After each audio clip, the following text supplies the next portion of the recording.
Good evening and welcome to this Farm Advisory Service webinar. My name's Alec Perry. I'm here for SAC Consulting and the Farm Advisory Service. And this evening, we're going to be discussing water margin management, part of the water margin management webinar series, which is going to be unveiled over the autumn of 2020. I'm joined this evening by my colleague Daniel Stout, Seamus Murphy, and with guest speakers Simon Olley, Graeme Henderson, and David Eadie. And we'll just, without further ado, we'll get kicked off. Okay, so tonight's meeting will run for approximately 1 hour. We may go over that depending on the quality and quantity of questions. The idea will be for me to give a brief introduction, and we'll then move to Simon for his presentation, followed by David, and then through to Daniel, who's going to give us the questions towards the end in a kind of open Q&A discussion section.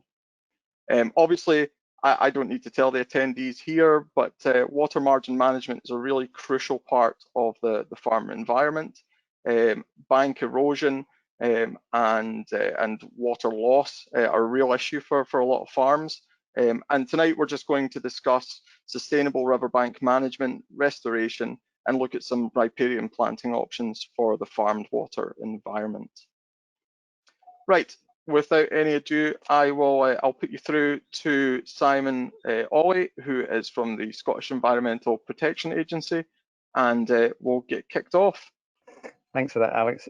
Yeah, my name's Simon Olley, work for SEPA. I imagine most of you know what SEPA is, but SEPA is Scotland's environmental regulator. We're a non-departmental government body from Scottish Government, and our role is to protect and improve the environment and help sustainable use of resources and sustainable business for Scotland. I work in the water unit alongside my colleague Graeme Henderson, who's in the wings in case I go off script or suddenly lose my voice, which has happened earlier. We both work in the water unit, which is involved in developing policy on the water environment and support and deliver regulation in that area. Recently, I've been working on work in monitoring and evaluating sustainable riverbank protection and updating guidance, and one of our roles is to improve the awareness of that. And so the talk today is largely going to be about that, and you'll be pleased to hear that most of it's not about regulation and us getting involved in. It's about light touch regulation. It's about something that farmers and landowners can get on and do themselves. And we believe that these techniques give multiple benefits to both yourself in protecting land and riparian and habitat benefits. So there's two parts to the talk. First bit, I'll just do a quick overview on the principles of sustainable riverbank protection, a little bit about the backstop regulation that there is on it, and then we'll look at the case studies and look at the techniques in a bit more in general. Before moving on, you may have heard there's various terms used for these techniques. We're calling it sustainable riverbank protection in this context. You also have heard of green engineering, rough bank protection. You also have heard of natural flood management. These terms are largely interchangeable, so they pretty much all mean the same thing. So don't worry too much about that. Here's a picture of riverbank erosion. I don't think anyone needs to be reminded of what that looks like. But all these pictures are from sites we've been involved in and have used sustainable riverbank protection techniques. And you'll see a few more pictures later on. So when you've got erosion problems, first thing to consider is actually, do I need to do anything at all? In some cases, you can just let the river adjust. If you've got the space and the land isn't too valuable and the corridor involved, you can maybe just leave it alone. But if you need to intervene, before doing any significant techniques, you could just simply fence off the banking and let the vegetation restore, and that slows the erosion process. And in some cases, that may be as good as you need to go. But if you need to do something a bit more significant and do an engineering technique, then there's a question of what technique to use. Tonight we're going to be talking about using green sustainable techniques. There are also the other techniques which we call grey bank or hard engineering, but we're not going to get into the details of that tonight. We really want to focus on the sustainable techniques. We've got some documents. So on the right you can see a bank protection good practice guide, and in that kind of walks you through the process of deciding what your problem is, what you need to do, what sort of options there are available. Okay, so when we're talking about sustainable riverbank protection, what is it that we mean? So basically we mean using trees or parts of trees to create a really rough and flexible matrix on the bank. And if you do that, it cushions and absorbs the energy of the river, encourages sediment to drop out, accumulate on the bank. If you're planting it with live growth, which we recommend, then you get new growth, strengthen the bank itself. You also get less erosion problems downstream because the energy is being absorbed there. It's not deflected downstream or anything, or downward, the eroding sediment. So it's less likely to cause problems downstream. You have improved riparian habitat and biodiversity, entry of woody debris, cover for fish, helps to regulate temperatures. And important point to stress through all this is that it is really important to fence off and protect them from livestock, especially when they are establishing. So those are the fundamental principles. The techniques, there's four main groups: willow spilling, willow stakes, brash bundles, large and small trees, moving across to where you got increasing river energy, large wood, placing of whole trees along the bank, and then the use of root wads. A lot of these techniques are interchangeable. They work well together, they can complement each other. There are no hard and fast rules to the exact design for a particular problem, but the fundamental is that all providing a rough, flexible front end to the bank to encourage that cushioning.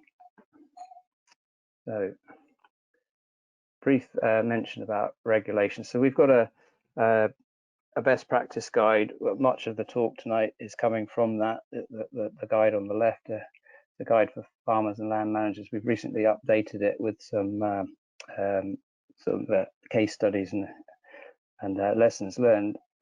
And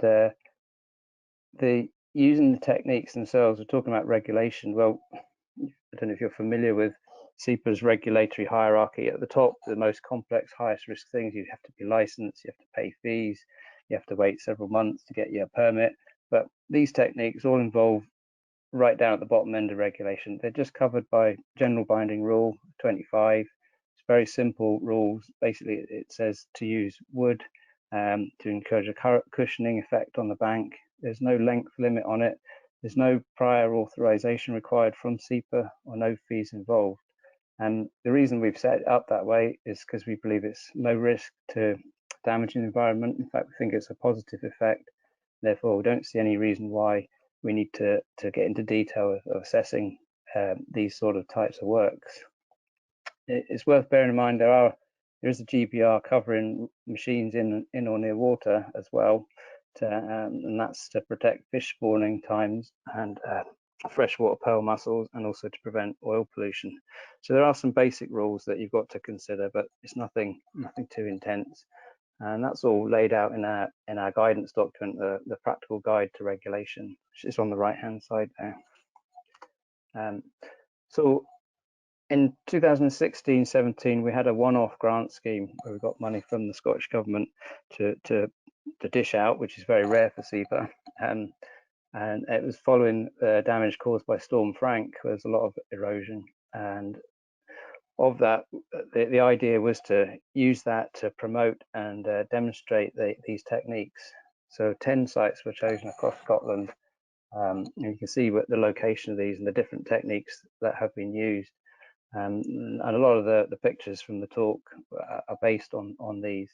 The idea being to demonstrate how they work, any issues that arise, and to promote it within agriculture and land managers, and try and change perception about the best solutions. Because they're demonstration sites, they're all available to arrange a visit if you want to go and see one. So just moving on into the techniques themselves and look at some case studies. The first one, and I'm dealing with these in kind of energy of in the order of the energy of the river. So willow spilling suits low to medium energy rivers, ideally on not overly steep or high bankings. Fundamentally involves weaving live willow rods together, forming little low fence-like structures interspersed with vertical live posts. There's a pretty low skill requirement to install this. This is indicative costs here, which are excluding fencing costs, and you know, some of that varies according to the materials you might have available on the farm.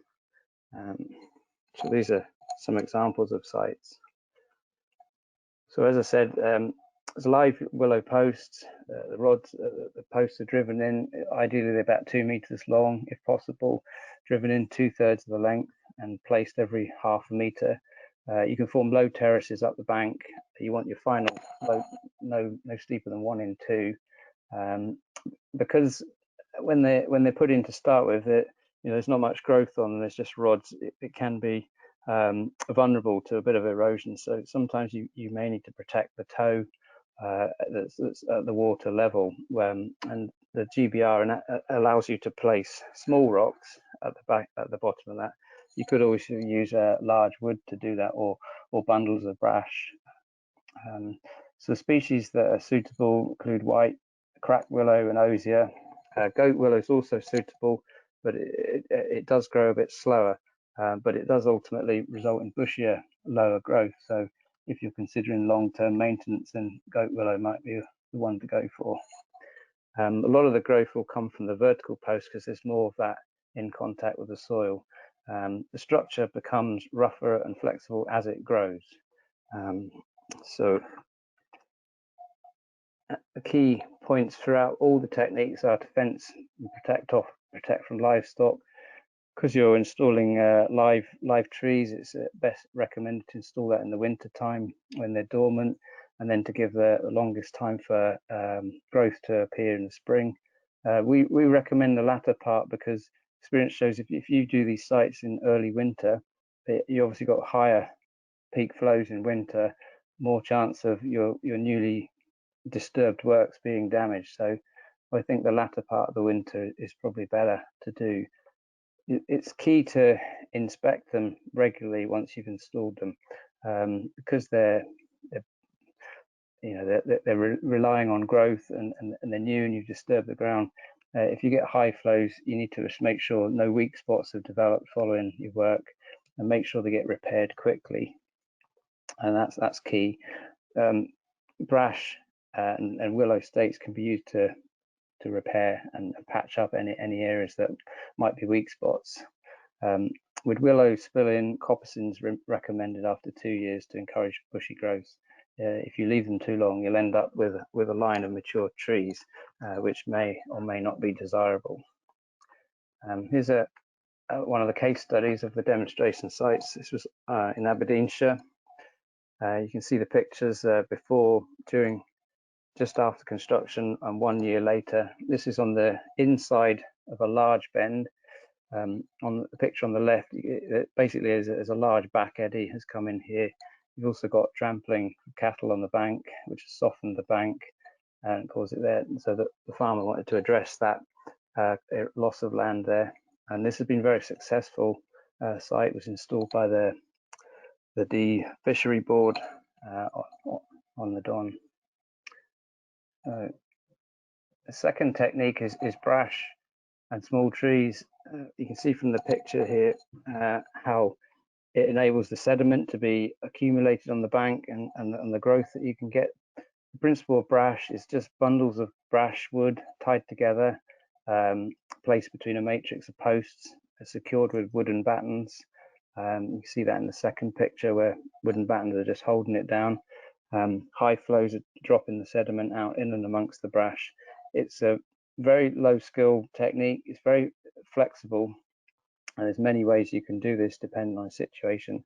Fundamentally, you want as much small to medium sized material in there as possible, avoiding large wood. It's a very adaptable technique. It's also suitable for making repairs, small patching jobs as well. It's one of the cheaper of the techniques as well, but you can see how successful it can be.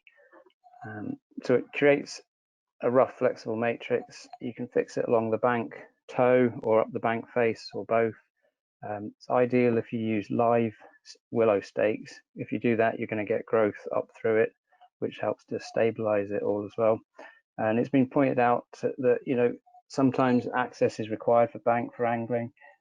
So you don't always have to use live branches. You can do it with dead wood and fencing, and that can be enough to achieve a stable bank. So again, the points are made on the willow spilling. Fence off, install in the winter, inspect regularly during establishment, and repair any issues quickly. Pictures here show a couple of sites, and on the left is showing sort of a hurdle used a sort of cradle to make brash bundles, where just lay the branches down this, bound with some twine, and then placed. Okay, here's another site another one on the Don, where you can see it's the erosion before, just after completion, and then the bottom two pictures a couple of years. And you can see it's this one was a little bit slow to establish because they largely use goat willow, but you can see how it's coming in the bottom pictures now, and it's really doing the job that they wanted to. So the third technique, and this is one it's been used quite a lot, and it's one that's very successful. It's been used on some much higher energy rivers and some bigger rivers. Basically the placing of a whole tree along the toe of the bank, trunk end facing upstream with all the branches attached. A lot of commercial forestry trees are suitable for this because of the way their branches are arranged, and they're not too thick and they're quite flexible. So they've got to be firmly secured to the bank by anchoring using a steel cable to a buried anchor or a driven in post with a steel cable as well. Okay, so these pictures you can see on the left are from our best practice guidebook. A lot of the detail is in there. So yeah, they can be with all these techniques. It's best to supplement with riparian bank planting as well, because you're going to fence off a zone. The more trees you can get in there, probably the better. So again, fence off from livestock, inspect during establishment, repair any issues quickly. This is a site in the borders, upland sheep farm. Quite significant erosion here. You can see the fence is lying in the river there, big slump in the river. Whole trees were placed along this 62-meter length. You can see how in a year and a half the vegetation's all grown up. The willow's starting to come away that was planted in amongst it. And on the left-hand side, you can see how actually at the base, gravel in high flows is being deposited at the bank toe, is building up the bank there. The farmer's very, very happy with this here, and it's successfully turned the river and stopped any further erosion. This is a couple of pictures in very high flows in February this year. I nipped out a few days later to go and look, and it was all intact. There was no sign of any damage at all. So we've got a couple of fixed cameras in place in some of these sites to see the effects. Another site in the borders, this one's at the Little Water near Newcastleton. So in 2016, you can see the state of the bank, and this is where there was some actually old hard engineering that's collapsed in there as well as the banks just come away. They attempted to reprofile it in 2016, but it was quickly apparent that wasn't going to work. You can see it collapsing at the bank, and then they approached SEPA and became one of the demonstration sites. And the same here, whole conifer trees placed up the bank. This is quite a long section, 180 meters, and again that's been very successful.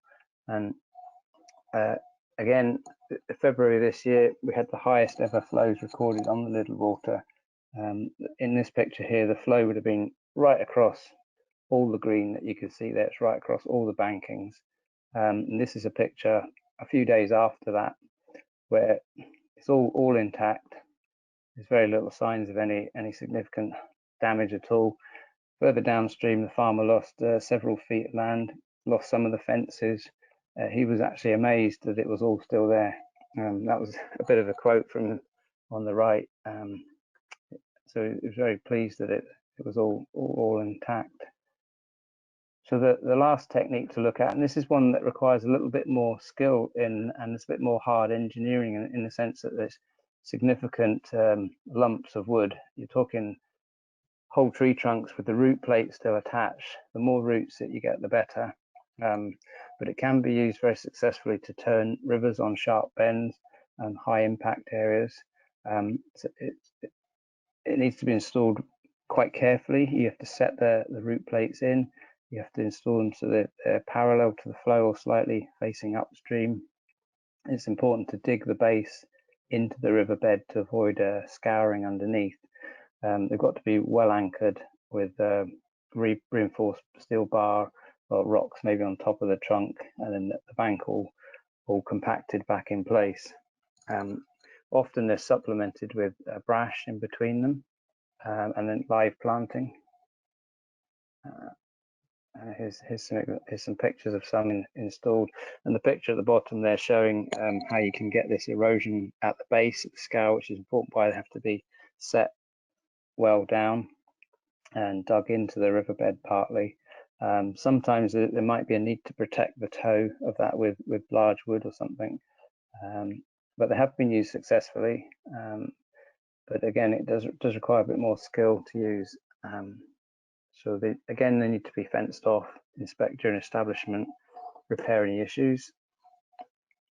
Okay, here's an example. This one's on a fairly small burn, but sandy ground, so highly erosive in Ayrshire. The picture on the left, so the objective was the burn was heading for the sand dunes and then through to the sea, and the landowner, as Casillas Estate, wanted to turn the river there, so they didn't lose any further land, so it didn't cut the field in half there as well. So they installed root wads around this bend and interspersed with brash and a bit of willow planting, and it's worked really well in terms of it's turned the corner. The willow planting that they planted it struggled because it's sandy ground, and if you look at the dates, during construction was 2017, so 2018 was an incredibly dry spring, so a lot of the ground was very dry and a lot of the willows perished due to lack of water, ironically in a way. But that's been supplemented, and it's building up now. You can see in September how it's coming along. Where the technique wasn't used, a bit further downstream, there's still a bit of erosion happening there, but the landowner's not so worried about that. He's really worried about the burn heading for the sand dunes, I think, which is a triple SI as well. So you probably got the message. The key issues in this establishment is its most critical phase. You need to inspect it after installing, just to keep on top of any issues developed. Keep out livestock. If you're planting trees, it's inevitable that some planted trees will die. So around 25% loss is expected. So that's where you might lose trees in a sensitive spot. You might want to have to replace them, but once they get going, then they're self-sustained. They look after themselves. Make sure you don't skimp on materials. The example in the middle here, the posts weren't live wood, so they were just dead wood. They were too short, and the bank was too steep, and that resulted in the spilling there coming out a bit. The picture on the left is a bit of a erosion spot around the trunk of a root wad, and that kind of demonstrates where you've got a big hard surface that the flow reflects off it and then goes down and scours out. That's now been solved by packing it with brash and material, and that's been fixed. That's fine. And the last picture on the right, make sure any livestock can't get in. not just fencing it off, but thinking about the other side here. The picture here shows cows actually coming across the river and up through the works and having a nighttime wander around. But again, the farmer's been quick at fixing that problem. So all of that and more is in our Sustainable Riverbank guidance document. How to find guidance? Well, if you just simply type in Sustainable Riverbank into Google, then that should come up top of the list. We've also got the bank protection. If you type SEPA bank protection, you'll get the bigger guide on bank protection. SEPA provides advice on this, and we set the regulatory framework, which is very low tier, as I mentioned, but there are many other people with a lot of experience at installing this, especially the Farm Advisory Service, the Fishery Boards and Trusts, especially Ayrshire Rivers Trust, Tweed Foundation, Spey Rivers Trust, Wild Trout Trust, and it's worth keeping an eye and ear open for local projects and initiatives. I think the Garnet Connections one in Ayrshire, they were looking for sites to do demonstration of green engineering techniques. There's a new project at Borderlands coming up as well. So go to FAS and that for advice on who to go to. It's not just SEPA, as many other people probably happily get involved and help you out. So we think these techniques can solve your erosion problem, protect your land, but provide significant added benefits as well by improving riparian and habitats. We want to see people use these techniques more because of that reasons. There's minimal regulation, no prior permission, no fees from SEPA. And if you're interested in the technique and you want to arrange a site visit, then please get in touch. We want to hear your thoughts and we want to work together on this. So that's basically it from me.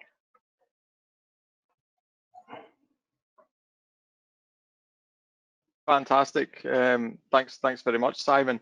Okay. The one thing that stood out to me there was you mentioned getting as many trees in as possible. Yeah. I don't think anybody can disagree that over the past year, climate change has really climbed the political and the agricultural agenda. So we are in a climate emergency now. It's important that we use as much of our marginal land as we possibly can. And I think, David, are you going to take us forward with some riparian planting options? Yeah. Okay. Yep. Thank you. Fantastic. Okay, so I will leave you with David, if that's all right. Good evening, everybody. So I'm going to touch on as much as possible. I'm going to touch on grants and also the practicalities of doing small-scale tree planting. Grants will cover some areas, but potentially not others, and you may want to take things forward yourself. And so that's why I've sort of covered as much as scope as possible. But in the questions and answers, please feel free to ask me any questions you have going forward. So my name is David Eadie. I'm the forestry consultant based in Ayr, SEC Consulting. So the benefits of trees, riparian woodland, provide food for aquatic species, creating corridors of species along waterways, strengthen banking and reduce bank erosion, reduce flooding. Create shade over rivers, adding woody debris to reduce river flows. Buffer to watercourses reduces diffuse pollution as well. Just going into grants, there's 6 key grants available, which I'll just touch on. You've got conifer grants, which is mainly Sitka spruce, diverse conifer, which is other species of conifer apart from Sitka spruce, broadleaves, which are productive broadleaves, native upland birch, small native broadleaves, and then small farm woodland. Small farm woodland composes of an element of diverse conifer and productive broadleaves with a small element of native broadleaves. The way the grants are set, you've got the actual grant options and then capital items come second. So for example, you have deer fences at £7.60 a metre, and higher areas it's £9.90 90 metre. These areas tend to be on the islands, but there is some areas in the mainland that are also covered. You get stock fencing, rabbit netting, deer or stock fencing, and then gates, vehicle or pedestrian. Tree shelters are also paid singly. So from smaller sizes, it's £1.16 to larger sizes of 1.2 metres, it's £2. Bull guards also are paid individually, but I'll show you some photographs of them later. Also included is bracken control and also gorse removal. There is also top-up grants available. One of the examples is the Central Scotland Green Network top-up grant, which is split into 3 zones. These cover the Ayrshires across to the Lothians up into south of Fife and parts of Stirling and across to the Bartonshires. There's some constraints you need to consider when you're considering woodland planting, which also includes riparian woodland. Tenant farmers need landlords need to sign a form for them, and protection sites such as SSSIs could be problematic. Archaeological on site, deep peats over 500 millimetres can also not be planted. Shallow soils of 200 millimetres or shallower, it can be more restricted on those sort of soils. Woodland creation constraints for the capital grants. Proposals need to be 15 metres or wider. Each block needs to be 0.25 of a hectare or greater. Some open ground can be included up to 15% depending on the model chosen. So native broadleaves, it's 15%. Productive models, it's 10%. Species choice has to be in line with the model chosen. So i.e. beech can't be planted in native schemes like a client recently asked. Restrictions on how the capital grants are paid as well. So i.e. fencing you can get with planting. So there's only so much fencing you will be able to claim on the grant. So sort of, for example, double fencing a narrow strip potentially won't work, and Scottish Forestry won't pay the grant for that sort of scheme. Works required on riparian woodland. So you get stock fencing to keep your livestock out, ground prep, tree planting, and then installation of protection to protect it from deers, rabbits, and such like. Ground prep. So the first option is, why do you always see foresters doing mounds on sites? And the main reason why these are is the mounding improves soil temperature, improves drainage around the planting site, improves moisture availability on drier sites, increases soil aeration, and reduces weed competition in the first year.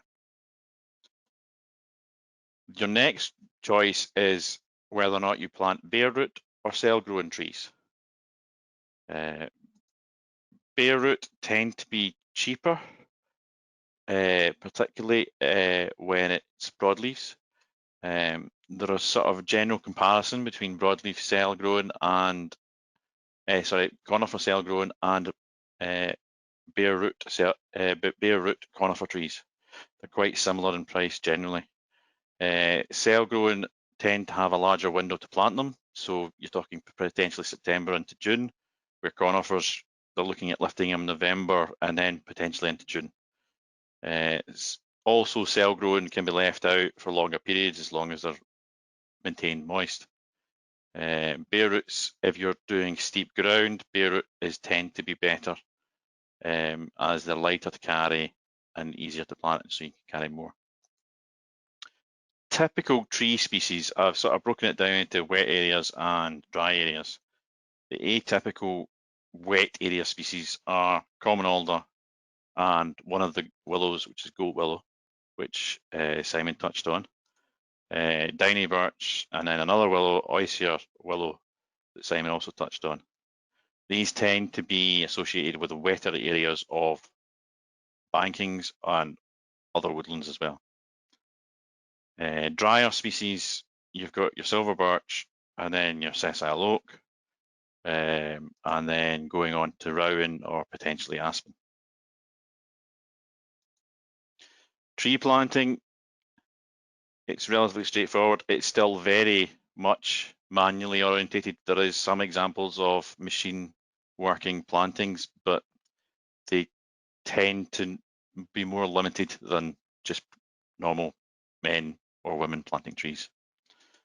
Atypical planting technique is this example. Atypically, a lot of planters won't use this technique. They'll actually use the first cut and not bother with the second cut and just plant straight into the first cut and then follow on from that.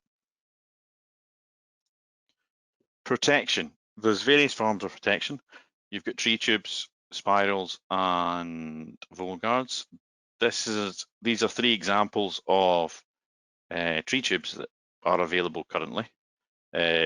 On your left-hand side of your screen, you've got the regular TubeX standard tube. In the middle, it's a TubeX vented tube. And then to the right is a TubeX shelter guard. Most cheapest and basic is the one currently on the left. Typically, you're looking at between £1, £1.20 per tube potentially. But then you also need to consider the stake, which is probably about 60-70 pence each. And you're looking for about a 1.3 metre long stake. This sort of gives you a size guide of what sort of height of trees or tubes are required. So you're starting off at vole guard at 200 millimeters, rabbit at 600 millimeters, hares 750 millimeters, roe deer 1.2s, which is the atypical tree tube is used, fallow deer at 1.5 and red at 1.8. These are sort of an example. On your left, you'll see an example of the spirals. Atypically, you get clear or brown or green. They're designed for rabbits or hares, so they're 750 millimeters tall or 600 millimeters tall. And then to the right, there's the vole guard. As the name suggests, it protects the tree from vole damage, but you also need to have some good weed control because potentially grass can lie on top of the vole guard and the voles will cramble up the vole guard to the top and still chew the tree. Typically, these are 200 millimeters tall and either can be found in brown or potentially green. Summary: trees can have a positive benefit on watercourses. Grants are available for planting areas, but you need to adjust your proposals to fit the grant criteria so that it can be cost neutral. Thank you.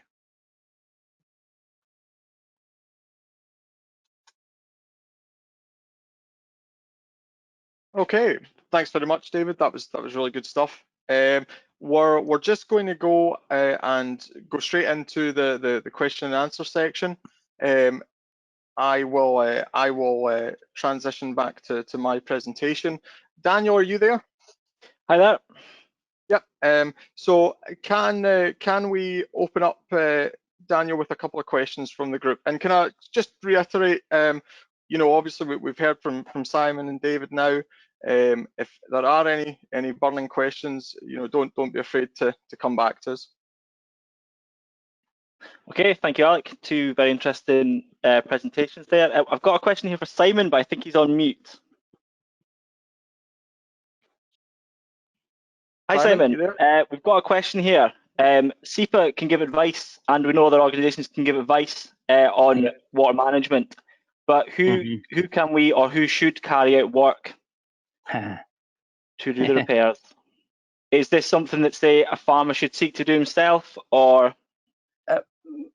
Very much so. If you feel you want to take it on, and one thing we're emphasising is we want to make this low tech, low skill requirement, and all the examples I showed were undertaken by the farmer or a contractor who themselves had no experience of doing it. So it's very much a case of this doesn't need high spec stuff, but you do need to have a basic understanding of erosion. I mean, you just have to cover the basic principles, you know, cover the eroded area, make sure you're extending up and downstream, you know, getting vegetation established, making a rough, flexible matrix.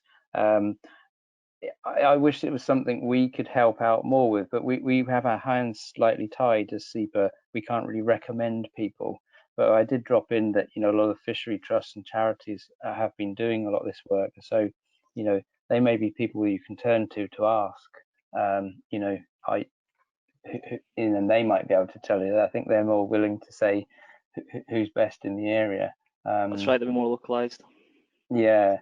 So very much, you know, we're encouraging something that say, you know, you can just get on with this yourself as long as you're following the basic principles. You're not pouring a load of rocks down the bank, that sort of thing. You're not excavating the bank excessively and that sort of thing. You're following these techniques, using trees, bits of trees, covering it. But I mean, yeah, that's why we've got the demonstration sites as well to help people to see. And there's stuff on the web with some videos from and chats from the farmers saying about how they were installed. So yeah, there's no simple answer to that, but we don't really want it to be a, you know, a really, you know, like, yeah, you've got to do this and you've got to do that. It's very flexible.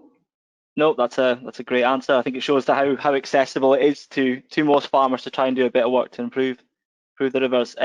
You probably covered this as well in a similar vein. Someone else has asked, why is there such a variation in costs for some of these methods?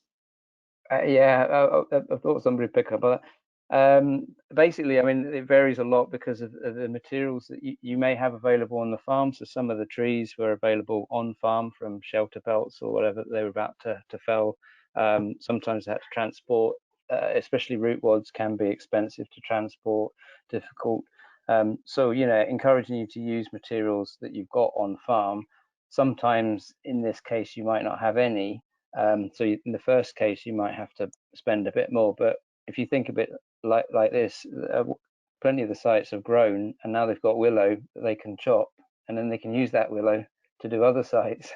So you're actually creating your own materials as well once you've got a couple of sites going. So yeah, and some of the sites were installed by fishery trusts or boards who used their own labour, so they kept the costs down on that. But saying that, there was one or two sites there that were purely commercial done, and they came out at a low unit cost, but there was several sites done. So yeah, cost is always an interesting one. It is variable. So we're trying to give you a feel for the sort of range of costs, but they're not set in stone, and they can vary quite a bit.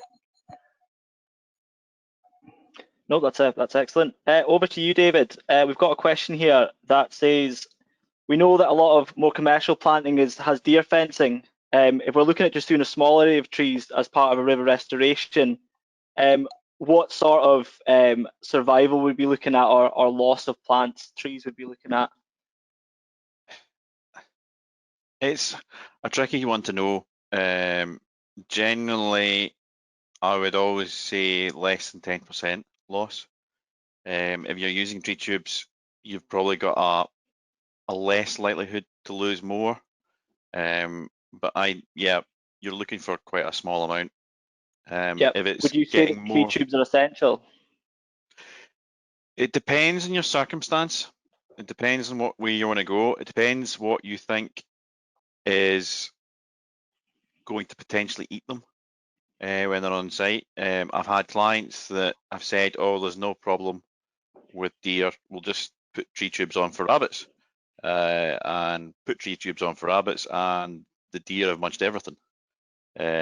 So you just need to think about how heavy the population is. If you want to just sit back and enjoy it after you've planted it, you're probably better going for the 1.2 metre high tree tubes for roe deer. Yeah.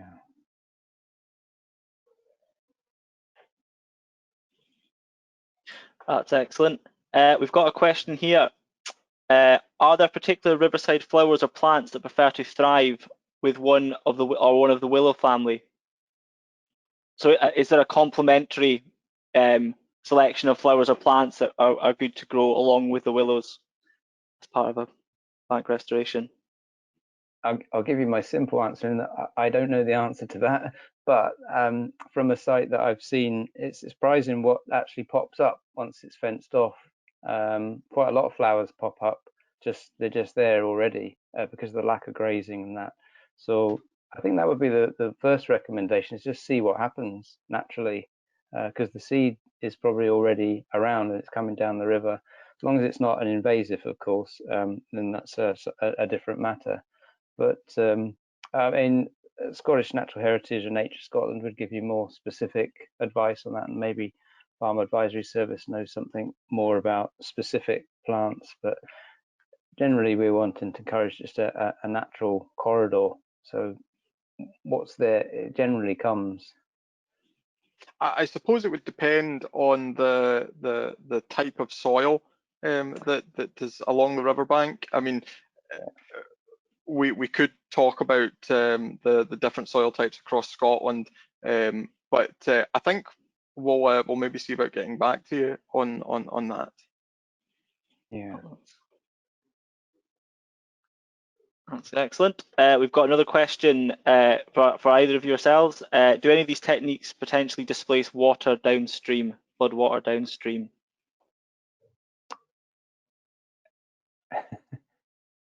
The simple answer would be no, they don't. They shouldn't displace any water, because you're not adjusting the river channel width. If anything, you probably slightly be making it less steep, and you might be terracing it, so you'd actually be providing a bit more capacity there. I don't think you displace any water really, and the main principle in this erosion control is absorbing energy and therefore not deflecting and causing further erosion downstream. If you've got hard reflective surfaces, it will bounce off and it can go straight down, erode the sediment. The high flows remove the sediment and deposit that downstream, and that causes a pinch point somewhere else, and then that causes erosion, and it's past the parcel. So these techniques should help slow that process down or prevent it. But it's not, yeah, the idea is for protection of erosion, not for flood alleviation, you know, so to make that clear. They are in the range of techniques of natural flood management though, so there is overlap there, but it's not intended to be a flood prevention scheme or anything like that. It certainly doesn't exacerbate anything, which is why we consider it low risk and low regulation. Is slowing the flow, Simon, still very much the name of the game as far as riverbank management's concerned? Yeah, it's slowing the flow in the area of erosion. So, you know, in your immediate area, when flow hits all those branches, it just breaks up that flow and the ability for it to scour, and any sediments in the river will tend to drop in and amongst it. So it's very localized sort of flow changing, if you like. You know, if it was a hard surface, you wouldn't be getting that at all. So it's protecting the bank, and by protecting the bank, re-establishing the vegetation, and then you know you have bare earth versus a grassed bank. Which one's going to erode first? You know, the bare. I'm just thinking from a climate change perspective, retention of moisture, particularly in the uplands, but certainly. I think, yeah, when you scale it up, certainly that may have an effect. Yeah, definitely. If there's more riparian corridor, then there's going to be a less immediate overland flow, and that will slow the flow. So that's where it becomes a natural flood management technique, in essence, where you've got enough of it in a catchment. One area of 200 meters is not going to make any difference really, but it's the additive effect, and that's where, you know, it's subtle changes in land use or the area of the riparian corridor, you know, can have a big effect cumulatively. That's excellent. We've got a similar question for David. Can riparian planting ever exacerbate bank erosion? I've been told that it can, but it sounds like nonsense to me, someone said. It depends on how well the trees are. I'll give you an example. Previous site I used to manage had quite a lot of mature beech trees along the shoreline, quite along the riverbank, and so beech trees not having much vegetation underneath them, there wasn't a huge amount holding the banking together, and you got constant erosion. It's a selective It depends on the tree, and it depends on the species chosen, and depends on the management of said trees as well. There's no one prescription does everything, I think would be the easiest answer to that one. Yeah. That's excellent. And again for David, someone's questioned, you mentioned SSIs can be problematic. Could you expand on that, please? SSIs can be problematic. It's depending on what is you're going to be planting. It depends on what the requirement is of the triple SI. What you will actually be, what's the requirements? Do you require to notify Scottish? What's it called? Nature Scot. If you're doing planting on a triple SI, atypically they'll accept potentially native broadleaves, but they wouldn't accept a conifer plantation from my experience. Also, if you're planting near a triple SI with woodland, you need to potentially, it's one of the hurdles you need to jump through to see if there would be an objection from Nature Scot. I think, David, just to expand on that a little bit, you and I have both been working on a couple of applications now where there have been adjacent designated sites, and the protected species has been hen harrier in particular. And just getting over that hurdle, not wanting to displace the hen harrier or remove potentially beneficial habitat has been a really important part of the plan. That's excellent. Good point, Alec. I suppose I'm wondering how, when you say close to an SSI, at what distance might it become an issue? Are we talking adjacent or within several miles? Or it's probably pretty much adjacent. It's just one of the things that I would touch base with Nature Scot pretty much early on in our proposals, just to get their opinion, and then you get it by email, and then you can confirm, and then you can take it forward. It's relatively straightforward to get a response from Nature Scot with regard to that, with your proposals, so it's nothing too difficult. It's not like you're doing a consultation with 50 plus neighbours of a scheme. It's nice and straightforward. One email to Nature Scot and you get a response back, and that's basically what your response will be. Mm-hmm. Excellent. Keeps things simple. Back to you, Simon. Someone has said, if we have a new water course, i.e. a new alignment, what is the best thing to use for bank control to prevent sediment and runoff? We have a bare bank to start. Good opportunity here. Sounds like it to me, yeah. Is the channel already established in place, I presume, in this case? I mean, fencing off from livestock, if you've got livestock, if you're a livestock farm, that to establish the, vegetation cover, even without trees, just grass, does a lot. But yeah, well, tricky one that, because if it's a new channel, you've designed it right, hopefully there won't be erosion on it, so you won't necessarily need to use these techniques. But yeah, you can install, we've got a guidance talking about installing large wood and woody debris to rivers, so you can do that to improve the habitat of rivers, and that's another low regulation thing that can be done. That can be involved placing bits of wood in and amongst the river channel to create diversity. So that sounds might be more appropriate for that than installing willow spilling, which you wouldn't need to do because it's there for bank protection. You'd have to see the site exactly, I suppose, and give advice, but main thing is to get vegetation on the bank and a bit of riparian planting. That's advice. Excellent. The commenter said that it's not actually established yet at all. Okay, yeah. So yeah, it would depend on the the scale of the watercourse and that sort of things, and the nature of the ground, and how likely areas might be liable to erosion. If you wanted to put in preventative scour protection, if you like, on a bend, you could install root wads or brash, Difficult one to give you a very exact answer to. There's definitely opportunities to encourage diversity in the form of the channel and habitat in it. Yeah. That's excellent. Back to you, David. We've asked, could you highlight the FAS funding that's available through the Specialist Forestry Advice Grants, how they can be used, and also are they applicable when we're speaking about bank restoration? Is that an area you could look into through that grant? You can look at there's a particular forestry one, and it's an ILMP, and it's designed for woodland only. So you could potentially look at riparian planting, and I myself or another colleague could do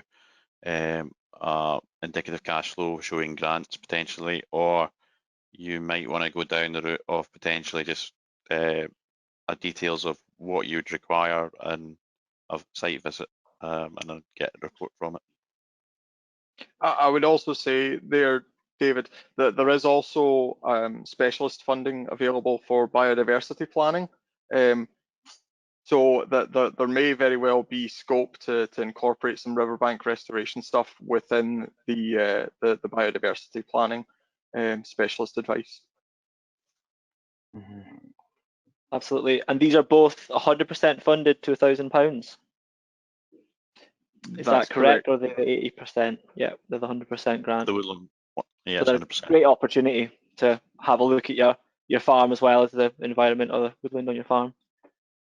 Definitely, we know that this is only going to become a bigger and bigger issue, and the fact that particularly for the woodland stuff, FAS has made it available without the need for an ILMP beforehand, just makes it that much more attainable for people.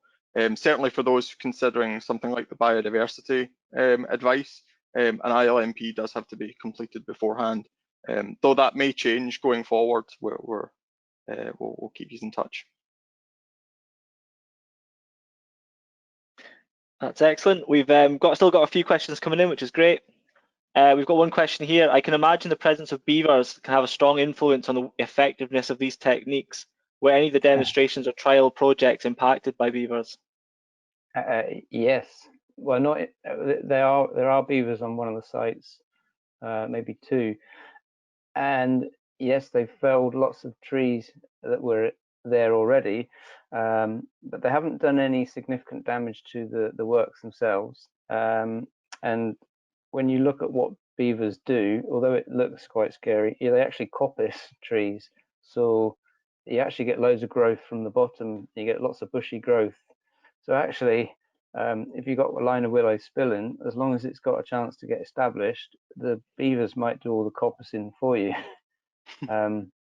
They very rarely dig up a whole tree. They fell it, about a couple of feet up, and then you get loads of bushy growth from it. So yeah, I'm watching it with interest, and it has been a bit of a concern. It's like, I wonder what they're going to do with that, because willow is one of their favourite foods. So they certainly will have a go at it, but I'm not sure whether they will fully destroy it or not, or whether they'll enhance it in a way. They might manage it.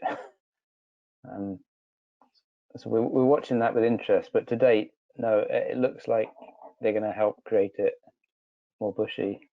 But if you've got existing trees nearby, then yeah, beavers will probably fell those.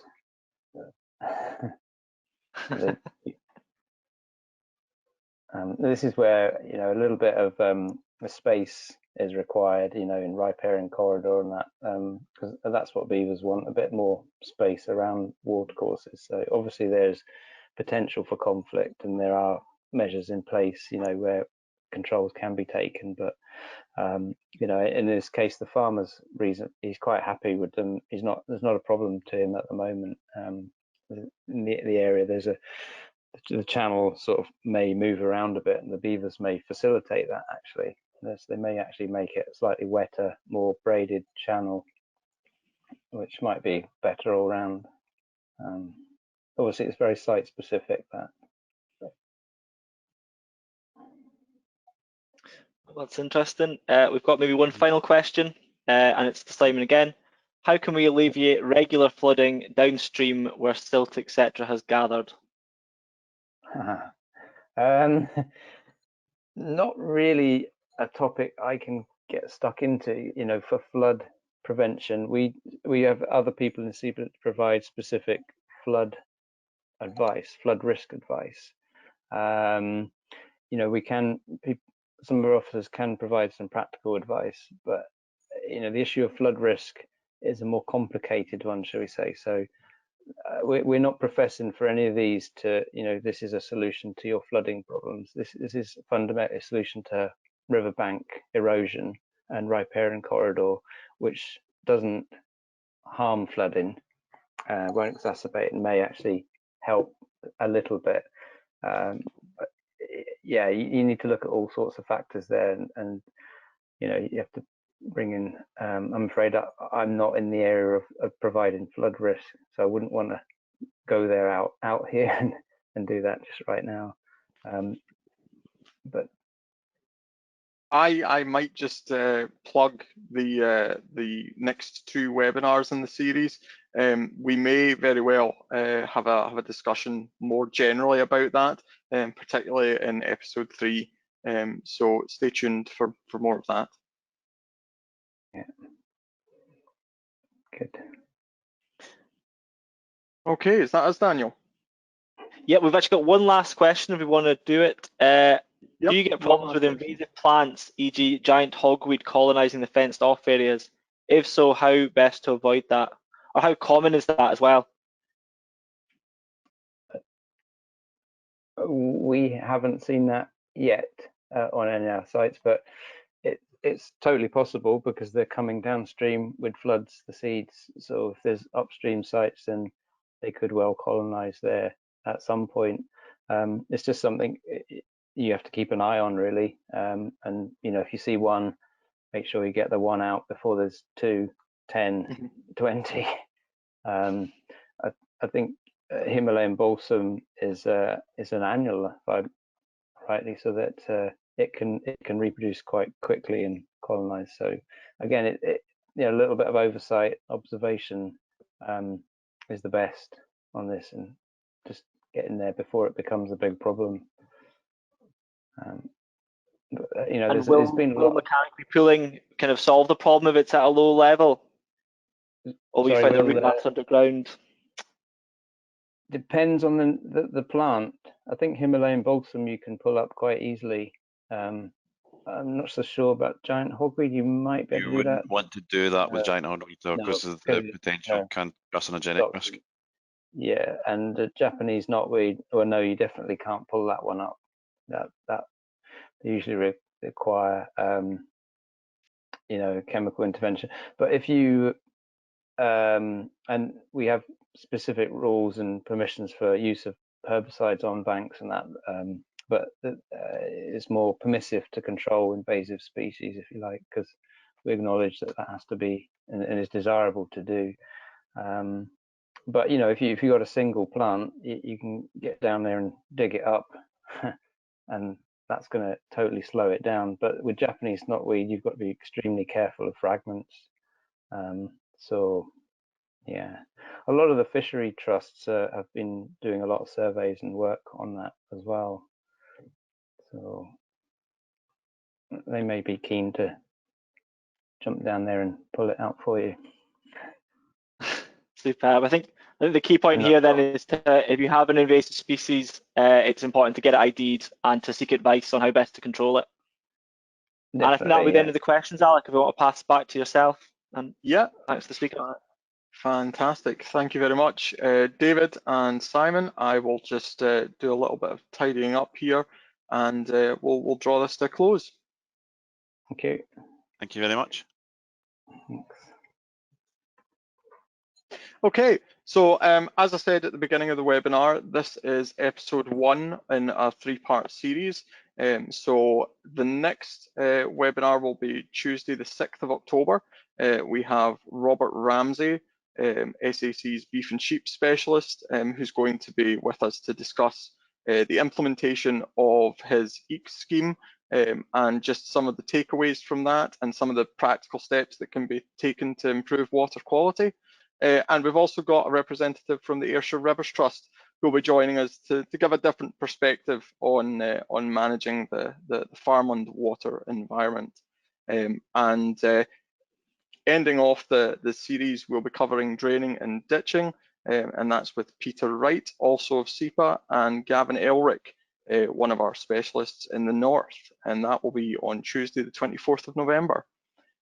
All of this information and indeed these webinars will be available on the www.fas.scot website after each of the webinars has aired. Okay, and just before we end, the Farming and Water Scotland initiative is a joint project between SAC and SEPA. It's supported by the Farm Advisory Service, and it has a wealth of knowledge on various different topics, and I would encourage you all to take a look at it at your next convenience.